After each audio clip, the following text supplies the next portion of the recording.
वेग आलाय। संजय राऊत हे सध्या फोर सीझन मध्ये पोहोचलेत आणि शरद पवार सिल्वर ओक निवासस्थानावरून निघालेले आहेत। आत्ताची बातमी आपण पाहतोय, महाविकास आघाडीची आज बैठक होतीये जागा वाटपासंदर्भात आणि शरद पवार हे सिल्वर ओक या आपल्या निवासस्थानावरून निघालेले आहेत। संजय राऊत फोर सीझन मध्ये पोहोचलेत आणि दुसरीकडे आता मातोश्री निवासस्थानावरून उद्धव ठाकरे सुद्धा निघालेले आहेत। इकडे शरद पवारही आपल्या सिल्वर ओक निवासस्थानावरून निघालेत। संजय राऊत दाखल झालेले आहेत, प्रकाश आंबेडकरही पोहोचतायत। महाविकास आघाडीची आज जागा वाटपासंदर्भात महत्त्वाची बैठक होणार आहे। आज जागा वाटपावर काही महत्त्वाचे मुद्दे समोर येऊ शकतात आणि या पार्श्वभूमीवर आपण पाहतोय शरद पवार हे आपल्या सिल्वर ओक निवासस्थानावरून निघालेत आणि दुसरीकडे मातोश्रीवरून उद्धव ठाकरे आता फोर सीझनच्या दिशेने निघालेले आहेत।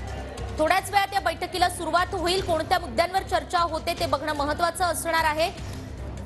महाविकास आघाडीच्या जागा वाटपाबाबत आजची ही महत्त्वाची बैठक। प्रकाश आंबेडकर सुद्धा आजच्या बैठकीला उपस्थित राहणार आहेत। आगामी लोकसभा निवडणुकीच्या जागा वाटपावरून महाविकास आघाडीत सुद्धा राजकीय हालचालींना वेग आलाय। शरद पवारही आता आपल्या सिल्वर ओक निवासस्थानावरून फोर सीझनकडे दाखल झालेत। उद्धव ठाकरे सुद्धा मातोश्रीहून रवाना झालेले आहेत। संजय राऊत या आधीच दाखल झालेत। प्रकाश आंबेडकरही पोहोचतायत आणि थोड्याच वेळात प्रत्यक्ष बैठकीला सुरुवात होणार आहे।